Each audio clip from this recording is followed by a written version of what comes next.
You are listening to The Vocal Technologist. Spoken tech for your ears.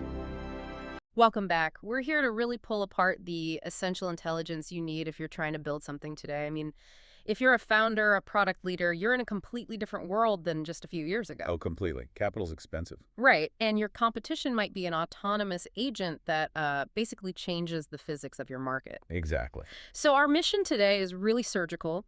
We're going to synthesize the latest intel on startup finance, product strategy, and this massive structural shift AI is causing in how teams work. Yeah, and we need to frame this right from the start. The blueprint that worked in, say, 2019, when money was basically free.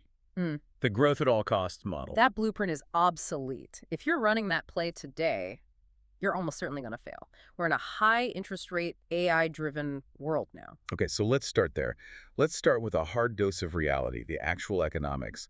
What's the real structural difference between a classic SaaS company and a new AI native company? So the biggest thing, the thing that's structurally challenging for an AI company is that their margins are just lower. Lower from the get. From the get-go. And it's mainly due to compute costs, inference, training. These are significant variable costs. Unlike a traditional SaaS business where adding one more customer costs basically nothing. Exactly. You get those beautiful 80–90% gross margins. Yeah. That's just not the reality for most AI companies right now. So the math is the same. You still need to make a profit, but the inputs are totally different. Totally different. To get the same profit per customer as a SaaS model, an AI company has to do one of two things. Okay. Either they secure way higher revenue per user, or they have to maintain really, really strong pricing power. Ideally, both. That's fascinating. So AI isn't just an advantage, it's also a structural cost burden you have to actively manage. Precisely. It flips the script. You have to be hyper-efficient from day one. You're optimizing for profitability, not just growth. And this reality, this economic pressure, it leads directly to this invisible wall a lot of companies are hitting. The $100 million ARR ceiling. It's a notorious slowdown point. It seems like good companies are just getting caught off guard by it. The old paths to scale just aren't working anymore. Right, because in the old world, you could just go deeper on your one core product. But with these margin pressures and, frankly, how fast AI ideas get copied, that path just stalls out. it stalls out right at that $100 million mark. So founders now, they need to be thinking differently. You have to go multi-product much earlier. Build a real platform, not just a point solution. A real platform. And crucially, you need to tap into the dedicated enterprise AI budgets, not just fight for a piece of the general IT spend. That's a great transition because this moves us from the balance sheet right into the org chart. It's not just about what you build, it's about how you build it. Yes. And this brings up a concept I found really insightful, the coordination tax. The coordination tax. It's a term for all the inefficiency baked into large human teams doing knowledge work. So every meeting, every status update, every Slack thread, that's the tax. That's the tax. The logic is shifting now. We're moving toward these super small human squads supported by massive AI capability. A 10x differential, not 10%. Exactly. Companies that get this will have a cost structure their competitors just can't touch. And it totally changes the role of an executive. So their value isn't coordinating people anymore. Where does it go? It becomes about high-quality judgment, fast. The agent handles the coordination, the data, the first draft. The executive's job is to apply context, to handle edge cases, to make 3 high-leverage decisions a day instead of sitting in 8 status meetings. Judgment and context. That's critical because that leads to this other idea, this missing layer in the enterprise that AI is exposing, context graphs. This is where it gets really interesting and kind of technical. Context graphs capture what we call decision traces. Okay, unpack that for me. Yeah. Because I've got a CRM, I've got a data warehouse. Aren't they capturing what happened? They capture the what. A context graph captures the why. Ah. Your CRM says an invoice was approved. The context graph has the Slack thread, the emails arguing about the terms, the CEO's temporary override. It has the full story of why that exception was allowed. So it's all that messy institutional knowledge that usually just disappears. Exactly. And that's what an agent needs to act correctly in the future. New startups can build these graphs in real time. It's a huge power shift away from old, rigid data warehouses. You're shifting from just reporting on the past to actually training the future. That's a great way to put it. But you still need a human to drive this. And I think the story of Brian Greenbaum at Pendo is a perfect example. He was a product designer. Right, and he didn't wait for permission. He was on paternity leave, sent a Slack message about an AI tool, and when he came back, he just started experimenting. He became the internal champion. The champion. Running workshops, showing people how to use these tools, proving the value team by team.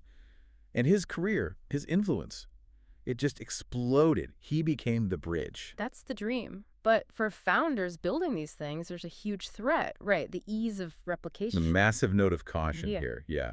The term floating around is vibe coding. I love that. What does that mean, practically? It means you can generate near production quality code just from a high-level description, the vibe of what you want to build. Which means your competitors can clone your great idea almost instantly. Instantly. If your only value is a cool UX on top of a commodity API, you are so vulnerable. The window for a breakthrough AI idea is way, way shorter than it was for SaaS. So we have to pivot to tactics. How does a founder find real product market fit before they get cloned? And let's start by throwing out the bad advice. Please. The vitamin versus painkiller metaphor. Everyone's heard it. It's ubiquitous, and it's just not actionable. It's all hindsight. Nobody ever sets out to build a vitamin. Exactly. It feels profound, but it's strategically useless in the moment. You need concrete tests you can run now. So let's give them one. A concrete choice. The dashboard or Pikes dichotomy. I love this framing. You have to decide which one you are. So break it down. Dashboards. Dashboards are where your users live and work. A design tool, a collaboration suite, the interface is primary. And pipes. Pipes are the background infrastructure. The APIs, the data syncs, set it and forget it. Customers rarely touch it after setup. And that choice dictates everything. Everything. Your UX focus, your sales motion, your engineering priorities. You have to pick a lane early on. And once you're scaling sales in B2B, there's that valley of death between 1 and 10 million in ARR. Oh, yeah. The hardest phase of growth, universally. There. You've proven the idea, now you have to prove the system. And what's wild is that the solution often isn't more tech. It's not. It comes down to process and human insight. Structure and incentives matter more than tools. Is there a good example of that? Yeah, we saw a case study of a startup that went from 0 to 6 million ARR in under 3 months. Insane growth. Wow.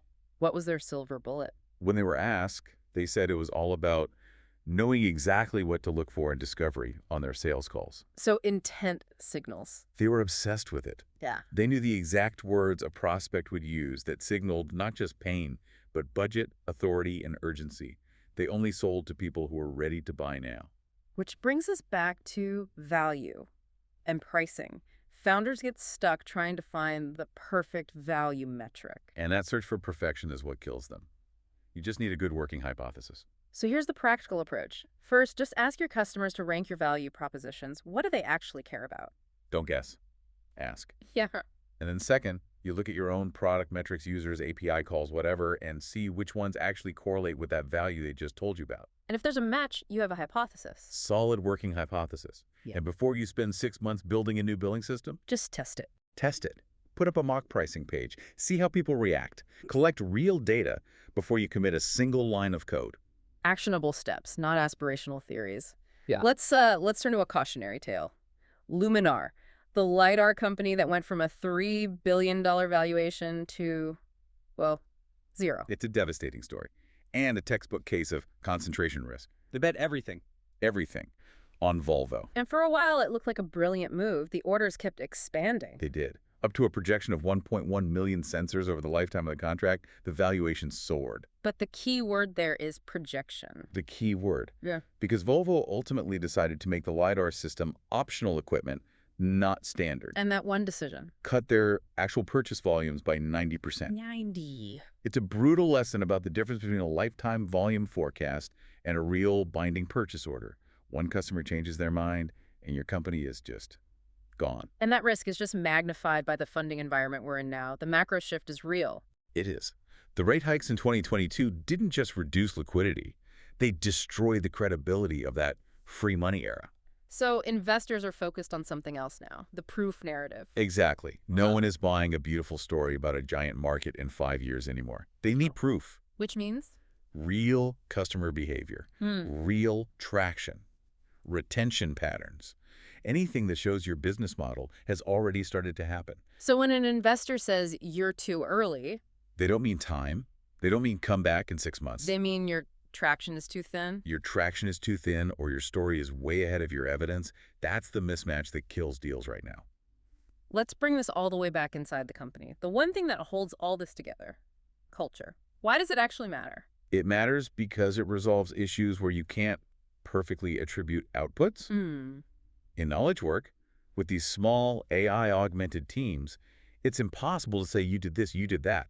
Everyone's work affects everyone else. So when the rewards aren't perfectly tied to individual output, Culture is what steps in. It's the collective standard. It's the intrinsic motivation that keeps people striving for excellence, even when no one's watching their every move. it's the binding agent, the thing that makes people care beyond just the paycheck. Precisely. It makes the whole thing worth doing, beyond any one person's tenure or payout. This has been a huge download, so let's try to distill the big takeaways for everyone listening. Let's do. Okay, first, AI demands structural cost efficiencies. That means smaller, judgment-led teams. Get rid of that coordination tax. Second, you have to build systems of decision lineage, those context graphs.